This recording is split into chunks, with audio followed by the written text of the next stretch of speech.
12월 첫 거래일, 시장이 조금 무겁게 흘러갔죠. 장 초반에 코스피, 코스닥, 양시장 모두 강하게 출발하였지만 장 초반부터 해서 비트코인 가격이 급락하다 보니 시장이 낙폭을 축소했고요. 자, 코스피 지수는 하락으로 전환하기까지 했습니다. 자, 그러다 보니까 시장 분위기가 전반적으로 무거워서 뭔가 시장 자체는 뭐 폭락장은 아닌데 장중 내내 뭔가 긴장감이 계속 이어지는 찝찝한 하루를 보냈습니다. 자, 주식시장 우리가 어떻게 봐야 될까요? 자, 그 안에는 비트코인이 만든 시세 속에 중요한 시그널이 담겨 있습니다. 자, 오늘 증시 토크에서 이 점에 대해서 함께 생각해 보도록 하겠습니다. 자, 오늘 비트코인 가격이 아침부터 해서 급락 양상이 나타났죠. 지금 화면상의 차트는 비트코인 가격의 최근 3개월 추인데요. 자, 지난 10월부터 해서 하락 추세로 들어온 비트코인 가격이 자, 지난달 말에 잠깐 반등을 했습니다. 자, 그런데 그 반등을 이어가지 못하고 오늘 깊이 하락을 하면서 8만 달러대 중반까지 밀려 내려오는 이러한 분위기가 나타나면서 결국 AI 관련한 이슈 속에 급등했던 그러한 종목들이 좀 무겁게 올라가는 그런 모습이 나타났습니다. 자, 여기에 일본이 기준금리 인상 가능성이 매우 높다라는 그러한 분위기가 장 초반부터 이어지면서 주식시장에 대한 우려감이 생겼고요. 이보다도 어떻게 보면 위험자산 중에 위험자산인 비트코인 급락이 더 중요하게 시장에 악영향을 미쳤다 할 수 있습니다. 자, 이러한 분위기 속에서 오늘 시장 좀 특이한 점이 있었죠. 코스피 지수는 흔들렸지만 코스닥 시장은 지난주 금요일에 코스닥 시장 활성화 기대로 급등했던 그 기세가 이어지면서 강한 흐름이 이어졌습니다. 자, 그런데 뭔가 이제 코스피 코스닥 좀 엇갈리는 흐름이었는데 좀 찝찝했죠. 뭔가 계속 장중 내내 찝찝했습니다. 이게 뭐 개운하지 않고 계속 긴장감이 흐른 답답한 흐름이었습니다.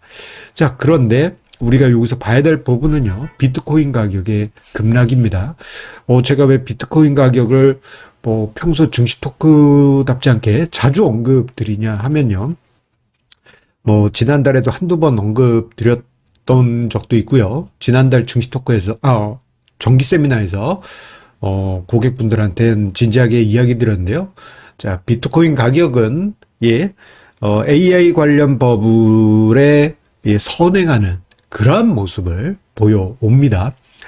그 이유는 이제 10여 년 전에 가상화폐 가격, 비트코인 가격이 급등할 때 엔비디아의 가격이 본격적으로 상승 출발을 했기 때문이죠. 그때부터 해서 이제 비트코인 가격의 가격 추이가 한 달 정도 선행하는 그런 모습이 나타났다 보니까 최근에 비트코인 가격의 불안감은 시장에 바로 악영향을 주고 있습니다. 자, 비트코인 가격이 왜 급락했냐? 여러 가지 썰이 돌고 있습니다. 일단 큰손이 매도했다. 유명한 셀러라는 비트코인 투자자가 대규모 매도했다는 루머도 있었고, 장기 보유했던 비트코인 큰손 투자자의 지갑에서 매도가 발생했다라는 그러한 루머. 뉴스로도 나오고 있죠.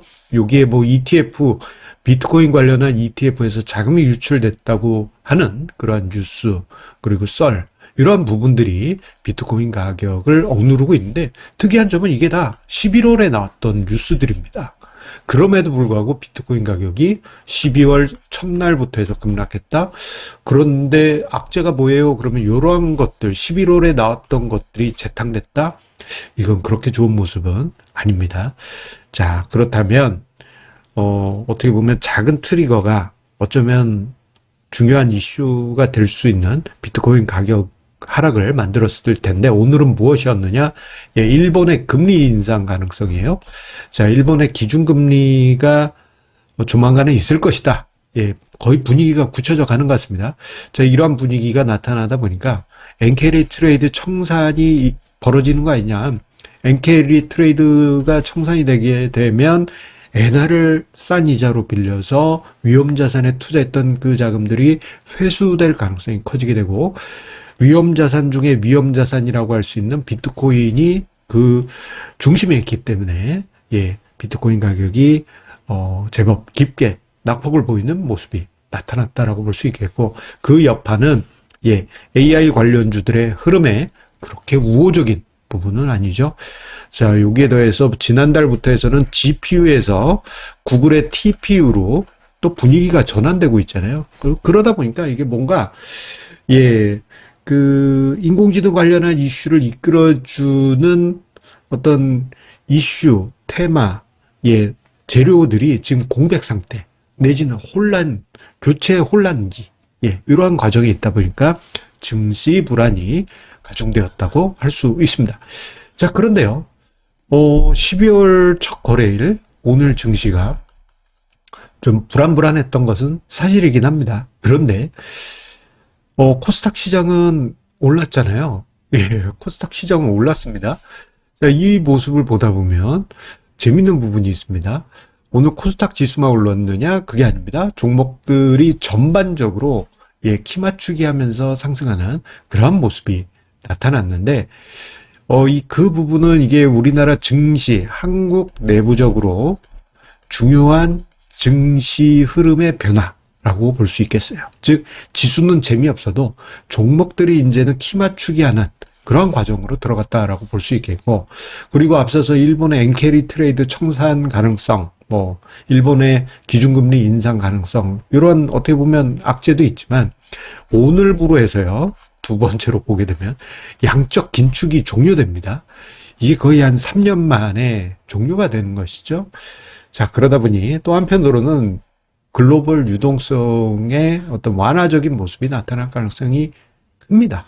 그렇기 때문에 앞서 보셨던 그러한 재료들이 악재긴 하지만, 예, 또 한편으로는 긍정적인 부분도 혼재되어 있는 시장 상황이라고 볼 수 있겠어요.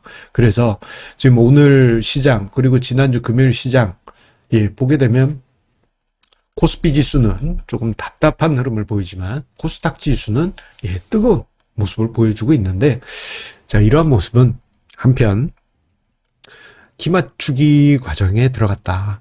차별화 장세로 키가 서로 안 맞는 그런 어떤 종목군들의 뭐랄까요, 좀 엇박자를 이제는 키를 맞춰주면서 많이 올라갔던 종목들은 잠시 쉬어주고, 예, 올라가지 않았던 종목들은 올라가면서 키 맞추기 안으로 과정으로 들어갔다. 그렇게 오히려 해석을 할 수 있겠습니다.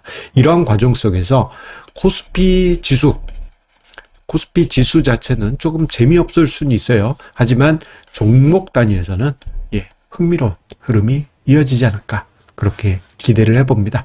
여러분들 12월 증시 속에서 어렵지만 힘내시고요. 성공 투자 이어가시기 바라겠습니다. 감사합니다.